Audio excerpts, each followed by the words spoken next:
శ్రీ శ్రీనివాస 19వ பாசுரம்.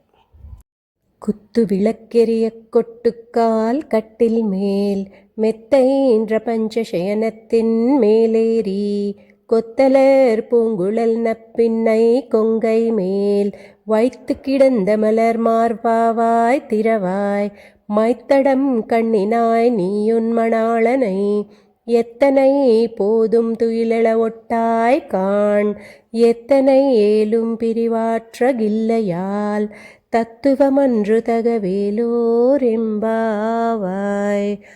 ఆండాళ్ తిరువడిగళే శరణం. నీలాదేవి మందిరంలో ఉన్నాడని చెప్పాడు. మరి ఈ పాశ్రంలో ఏం చెప్తున్నారో తెలుసుకుందాం. ఇక్కడ మనిషికి ఎన్ని శాస్త్రాలు తెలిసినా బోధించిన శృంగారం అనేది ఎప్పుడూ మనిషి పైన ఆధిక్యత చూపుతుంది. శృంగారం అనేది శరీరాన్ని క్షీణింపజేసేదే, కానీ దాన్ని మాత్రం మనిషి వదలడు, ఇష్టపడతాడు. దైవం మీదకి దృష్టి వెళితే మనకు ఆత్మకు రెండింటికి మంచిది. అయితే శృంగారంతో భక్తిని కలిపి కొన్ని స్తోత్రాలు మనకి కనిపిస్తాయి. వాటిల్లో భగవంతునికి అమ్మవారికి మధ్య ఒక దివ్య లీలారసం మనకు కనిపిస్తుంది. ఇదంతా ఏంటి అని మనకు అనిపిస్తుంది. మనకి అలాంటివి వినడానికి కూడా నచ్చదు. భగవంతుని గురించి ఇలా ఎందుకు రాశారు అని అనిపిస్తుంది అవి విన్నప్పుడు. కమలాకుచ కస్తూరి కర్దమాంకిత వక్షసే యాదవాద్రి నివాసాయ సంపత్పుత్రాది మంగళం అని మంగళం పాడుతుంటే ఇక్కడ ఏమని వర్ణిస్తున్నారు ఆయన్ని? అమ్మ తన వక్షస్థలానికి కుంకుమ పాత్రములను ధరించింది.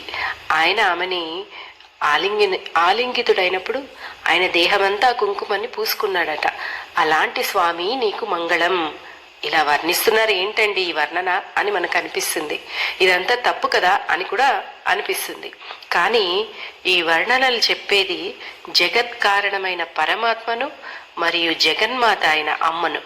వారిరువురి శృంగారమే లేకపోతే మనకి జన్మ అనేది ఉందా? లోకంలో అమ్మ అందానికి నాన్న వశమైనప్పుడే కదా నీకు ఒక జన్మ అనేది లభిస్తుంది. కర్మభారం తొలగించుకోవడానికి మనకు ఒక అవకాశం ఏర్పడేది.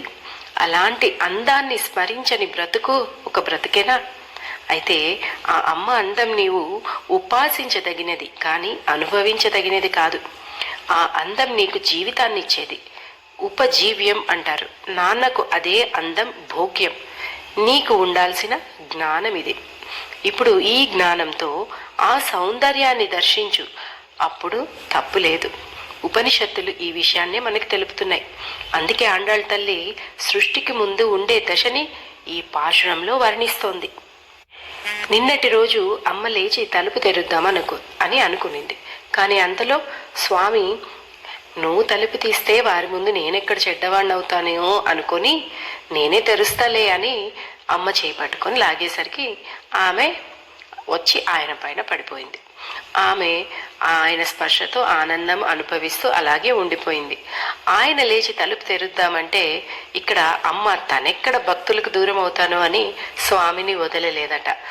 వీళ్ళు బయట నుండి ఇదంతా గమనించి లోపల సన్నివేశాన్ని ఇలా పాడుతున్నారు. కుత్తు విళక్కెరియా, చుట్టూ దీపాలు వెలుగుతున్నాయి. ఆ దీపాలు అవి వెలుగుతూ పక్కన ఉన్న వారికి కనిపించేట్టుగా చేస్తున్నాయి. అవే నీకన్నా ఉత్తమమైనవి కదా అమ్మా. నీవు తలుపు తెరవడం లేదు సరికదా. స్వామి తలుపు తెరుద్దామంటే ఆయన్ని కూడా తెరవనివ్వటం లేదు అని నింద మోపుతున్నారు. గతంలో కువలయ పీడాన్ని చంపి దాని దంతాలతో నీలాదేవికి ఒక మంచాన్ని చేయించి ఇచ్చాడు స్వామి.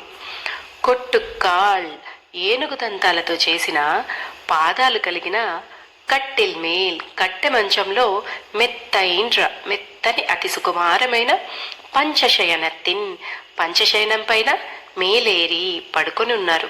కొత్తలర్ పూంగురల్, గుత్తులు గుత్తులుగా పుష్పాలను తలపైన పెట్టుకున్నదానా నప్పిన్నై, ఓ అందగత్తే కొంగై మేల్ వక్షస్థలం వైత్తు కిడంద, స్పర్శచే మైకంలో పడి ఉన్న మలర్ మార్ప, వక్షస్థలం వికసించి ఉన్న అంటే పెద్దటి వక్షస్థలం కలిగిన స్వామి. వాయ్ తిరవాయ్, నోరైనా తెరవచ్చు కదా నువ్వు. స్వామి నువ్వైనా లేచి తలుపులు తీయచ్చు కదా. అంతలోనే సరే తెరుద్దామని స్వామి లేస్తుంటే ఇప్పుడు అమ్మేమో వద్దు నేనే తెరుస్తా అని ఆయన్ను ఆమె కంటి చూపుతోనే కంట్రోల్ చేస్తోందట. బయట నుండి వీళ్ళు ఆయన బయటకు వస్తానంటే రానివ్వటం లేదని అమ్మను ఎగతాళి చేస్తున్నారు. మైత్తడం కಣ್ಣಿనాయ్, కాటుకతో విశాలమైన కన్నులు కల నువ్వు ఉన్మణాళనై, నీ స్వామిని ఎత్తనై పోదుం తుయిలెరా, ఇప్పటికైనా లేపి ఒట్టాయి కాండ్ మాకు చూపించవా, ఎత్తనై ఏలుం పిరివాత్త గిల్లాయాల్, ఒక్క క్షణం కూడా నీ స్వామిని విడిచి ఉండవా, తత్తుమమరండ్రు తగవ్, నీ స్వరూపానికి ఇది తగదు అని కొంచెం కఠినంగా చెప్తున్నారటండి గోపికలు ఈ పాశ్రంలో. హరే శ్రీనివాస.